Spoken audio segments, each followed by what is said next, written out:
yang ketiga. Kali ini saya akan bertutur yang pastinya seru.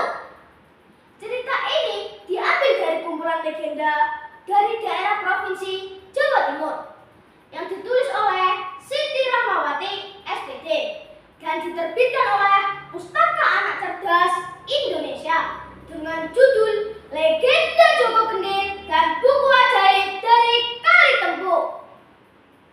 Di Kabupaten Ngawi, Jawa Timur terdapat sebuah tempat yang terkenal hingga kini, yaitu Kali Tempuh, pertemuan Sungai Bengawan Solo dan Sungai Madiun.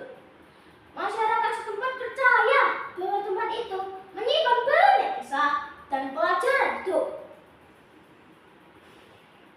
Pada zaman dahulu, hiduplah seorang anak bernama Joko Kendil.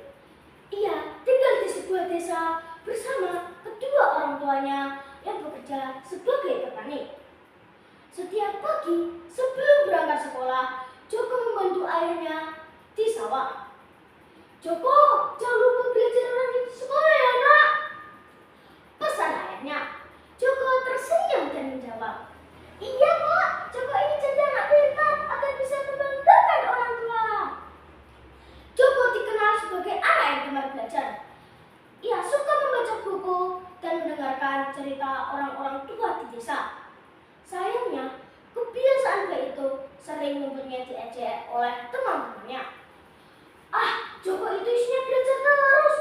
Ayo main saja," ejek salah satu temannya. Namun, Joko hanya menunduk sambil berkata dalam hati, "Tidak apa-apa, belajar itu penting untuk masa depanku." Suatu sore, Joko pergi ke seorang desa untuk membaca buku. Setelah itu, ia berjalan ke tepi Kali Tempuh sambil membawa catatan kecil. "Hari ini aku belajar tentang sejarah Ngawi. Wah, menarik sekali," gumam Joko sambil tersenyum. Tiba-tiba matanya tertuju pada sebuah ketikai tua yang tersangkut di antara batu sungai. "Apa itu? Sepertinya itu bukan peti biasa," ucap Joko penasaran. Dengan hati-hati ia membuka peti itu.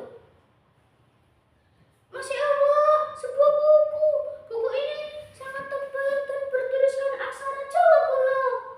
Aku tidak terlalu paham tulisannya, tapi aku ingin belajar membacanya," kata Joko dalam hati. Sejak saat itu, setiap malam Joko membaca buku tersebut. Ajaibnya, ia semakin mudah memahami pelajaran di sekolah. Ketika gurunya bertanya, "Siapa yang bisa menjawab soal ini?"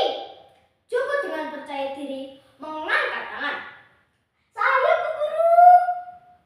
Teman-temannya kaget. "Kok Joko jadi pintar sekali?" bisik mereka. Namun, Joko tidak sombong. Ia justru mengajak temannya belajar bersama. "Ayo kita belajar bareng di surau. Belajar itu seru loh," ajaknya. Anak-anak pun mulai datang. "Joko, ajari aku membaca ya," kata seorang teman. "Dengan senang hati kita belajar bersama," jawab Joko. Sejak saat itu desa menjadi ramai dengan suara anak-anak belajar. Orang-orang dewasa tersenyum bangga. Suatu malam, Joko membuka peti itu kembali. Namun, buku ajaib tersebut telah menghilang. "Bukunya kemana?" kata Joko dalam hati. Ia terdiam sejenak lalu tersenyum kecil. "Aku mengerti sekarang. Buku itu hanya mengajarkanku satu hal. Kebiasaan gemar belajar tidak boleh berhenti," ucapnya mantap. Sejak saat itu, Joko tetap rajin belajar meski tanpa buku ajaib. Joko Kendil tumbuh menjadi anak yang berilmu dan bijaksana. Desa di sekitar Kali Tempuh dikenal sebagai desa yang cinta belajar. Hingga kini, masyarakat Ngawi percaya bahwa anak yang gemar belajar akan tumbuh menjadi anak yang berilmu dan membawa kebaikan bagi lingkungannya. Makan nasi pakai selasi. Cukup sekian dan terima